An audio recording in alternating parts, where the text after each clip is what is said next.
I walked away from a 12-year relationship with 2 kids. We had been together since I was 16 years old. Watching my ex thrive, it's a beautiful thing, but it's really triggering for me. Fair, like, why the do I have to go through this? The person closest to you can be your biggest downfall.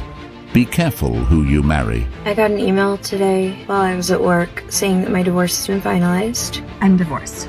I thought I'd be happier. So you were married to your husband, but you were having children with other men. I was with him for almost a decade, but... There are no excuses for your actions. You've destroyed a perfectly normal family. Kindly subscribe to the channel, as it is our sole form of support. Thank you. Fair, like, why the do I have to go through this? And he's just fine. Like, that's not being fair. He used to go about his life, have his home, have his cars, have his financial stability, and I'm over here, he's struggling. I walked away from a 12-year relationship with 2 kids. We had been together since I was 16 years old. You know, I had 2 children as a teenager. And I can honestly say that as young adults raising 2 children, we did pretty okay. But about 6 years into the relationship, I began to feel stuck. While he was sticking to and accomplishing all of the goals that he had set for himself, I was feeling like my life was just becoming like a revolving door of mother and wife duties. And then the goals that I had for myself would come last. I would come up with all these plans on how we could, you know, relocate to California as a family. And he would entertain it, but he never spoke life into it. And when it all hit the fan, I walked away from everything. And you know what was the hardest? The judgment and criticism that I received, especially from people I thought would be in my corner. After leaving that relationship, an overflow of blessings and opportunities started to come my way. It has been an extremely long journey of healing. I didn't know who I was outside of being a mom and a wife. I am that too, but I'm also more than just that. Now I am getting to know LaBrittany. The bottom line is, she got bored.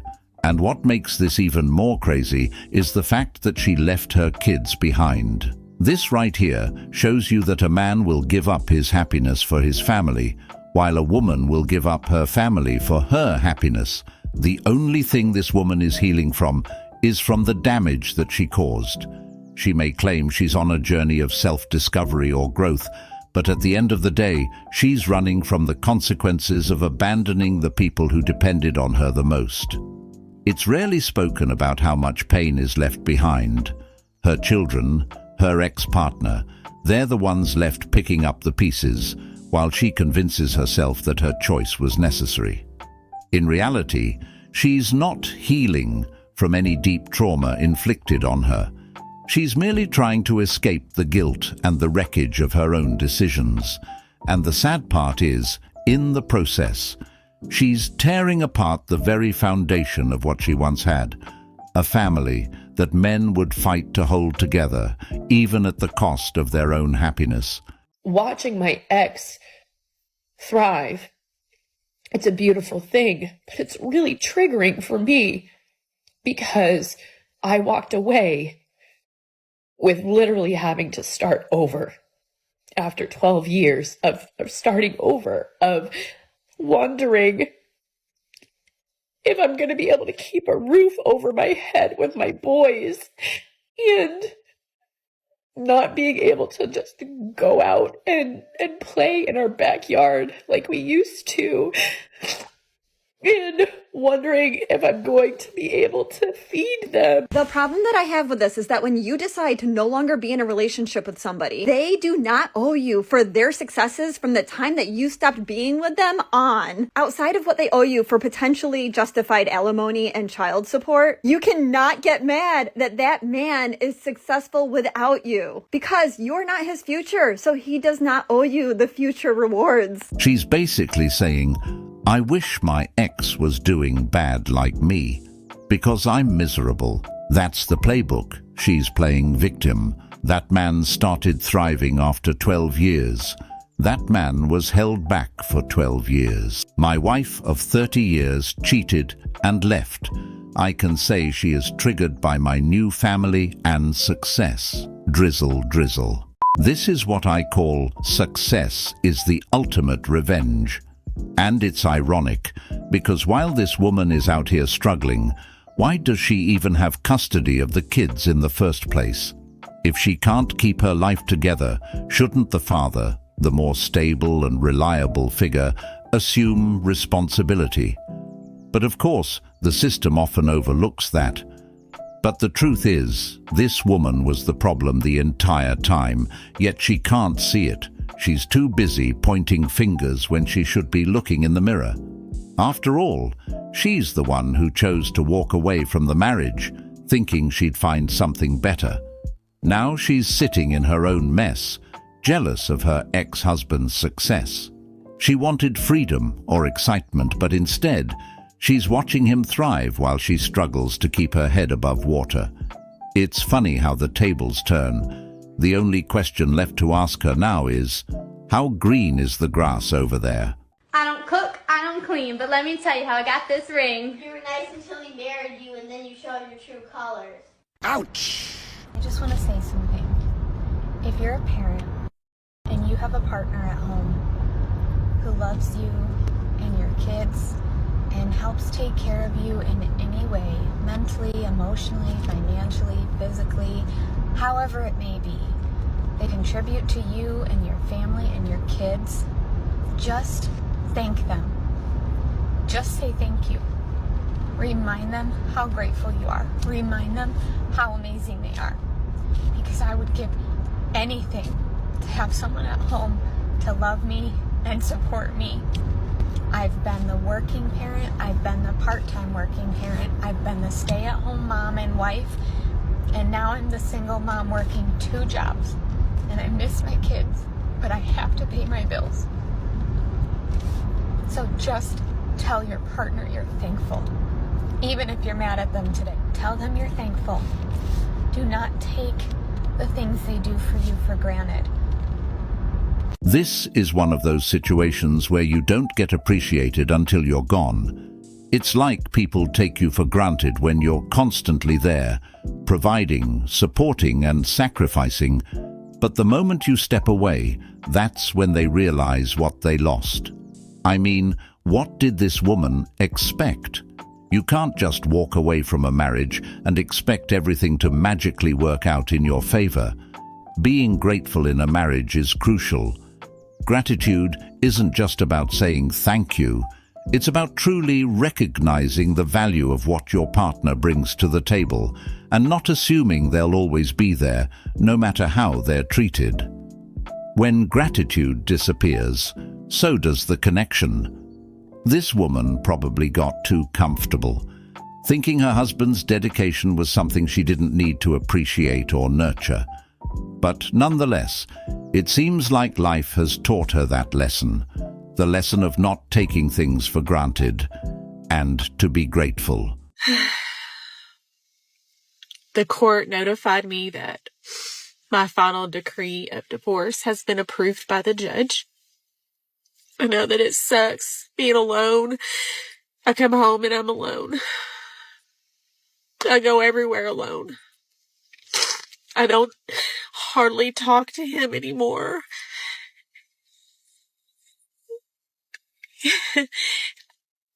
I don't blame him. I filed for the divorce. So I'm sure people are wondering, well, you filed. Why are you so upset? Why are you crying? Just because you make a decision that you think is going to end up making things better doesn't mean that you have to give up the fact that you love that person or that you did it because you were trying or whatever. I've never met anybody like him, and I've never loved anybody like him either, but I don't want a divorce. I still am very much in love with my husband. My ex is living in her best friend's garage. the same best friend that helped convince her she could do better. Women do this all the time. My ex filed for divorce and halfway through decided she no longer wanted to divorce. After dropping $3,000 on a lawyer, I pushed on with it. My ex-wife kept kicking me out of the house and I gave up. I went to Mexico and got a younger wife, and my ex wanted me back, and I said no more. I kept the younger lady.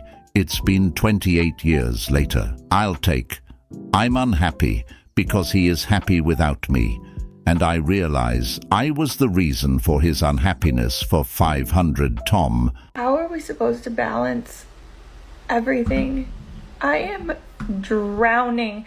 I wake up in the morning, I pack my kids' lunches, I drive them to school, I have to rush back so I can make it to my first meeting. My boss tells me that I'm not engaged enough on Zoom, so I have to try harder there. I spend all day doing my job where I don't even leave my desk chair. My house is falling apart.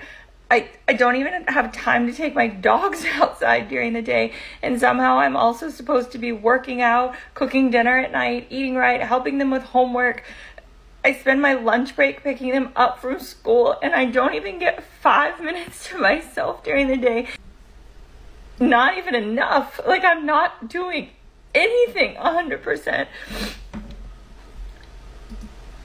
When is it just enough? Ex-wife of 25 years, cheated and divorced me for Chad. She never had to work, and now she have to for the first time in her life. Recently saw her after 3 years. She looked exhausted. You're strong. You're independent. You're beautiful. You got this, queen. Enjoy. It's only now she realizing how much her husband did, and how much she depended on him. But she thought he was not contributing at home life. I get a sense that many women think men just show up to work, have a lot of fun, then walk home with a big fat paycheck every day. This is where you thought the grass is greener on the other side. You made the bed, now lay in it. Well, independent means doing it by yourself. And that's exactly what this woman wanted when she left her marriage. She made her choice to walk away, thinking she'd be better off on her own, but now she's out here complaining about how hard it is to manage her life. It's funny how some people don't realize what independence really means until they're stuck in the reality of doing everything on their own, financially, emotionally, and practically. She thought leaving would give her freedom, but now she's dealing with the harsh truth. Independence comes with responsibilities, not just the perks. The very life she was so eager to pursue is now weighing her down. She expected to be liberated, but instead, she's facing the everyday struggles of balancing work, kids, bills, and everything in between. And it's far from the dream she imagined. So you were married to your husband, but you were having children with other men. I was with him for almost a decade, but I probably wasn't the best wife to him. So we got divorced in July of 2020, I believe. You were married how many years? We were married 6, together almost 10. You guys had problems? Yes, we both had our own sets of problems. Like I mentioned, he wasn't very kind. So he did lay hands on me, be very rude to me, make terrible comments, call me names, put me down. But then I was unfaithful a few times and ended up mothering children from those men on my husband. So you were married to your husband, but you were having children with other men. I was, and he raised them as his own. And knew them to be his own until the divorce. How did that news come out? My lawyer had to use language in what we wanted to kind of make it a point to say that, like, he may not be the dad. You know, like, I don't even remember what word she used, but it was a word that kind of made his lawyer be like, we should probably do a DNA test on these children. And he did. Because you were looking to keep it quiet? I wouldn't say that. To collect child support? No. Oh, no. The divorce agreement said no child support on either side. We were both making the same amount of money. So to this day, neither of us pays child support. But no, he got them. I I didn't want to necessarily keep it quiet. I didn't want to break his heart. He'd go work for my ex-husband. There was nothing done to prevent it. And the first man that I had the affair with is now my boyfriend, the father of my first child, my son. And he was my husband's assistant manager at the time. This gets messy. It's very, it's very messy. So my ex-husband brought him onto the team where he was working. And my ex-husband always made his assistant managers like his best friend. So he started bringing this guy around, and I made the first move, of course. And I feel like I just sensed his kindness. I mean, still to this day, this man that I'm with is the kindest, most patient man I've ever met. So I think I felt that kindness from him, which I wasn't getting from my husband at the time. So I don't even know how it started beyond me. But one day he came over my house without my ex-husband there, and you know what happened next. And we only saw each other once a week to do this because of how my schedule, my ex-husband's schedule, and his schedule matched up. So every Wednesday I saw him. We had sex. He watched me get ready for work, and then he'd go work for my ex-husband. This is absolutely disgusting. Instead of communicating how she felt in her marriage, she took the lowest route possible, sleeping with her husband's assistant, who is now her boyfriend. And to make matters worse, she ended up getting pregnant. Where is the loyalty? What happened to the vows she made, the promises to stand by her husband through thick and thin? Marriage isn't just some temporary arrangement you walk away from when things get tough. Instead of having an honest conversation about her issues, she betrayed her husband in the most deceitful way possible. She didn't just break his trust, she shattered the foundation of the relationship. This woman is just purely evil.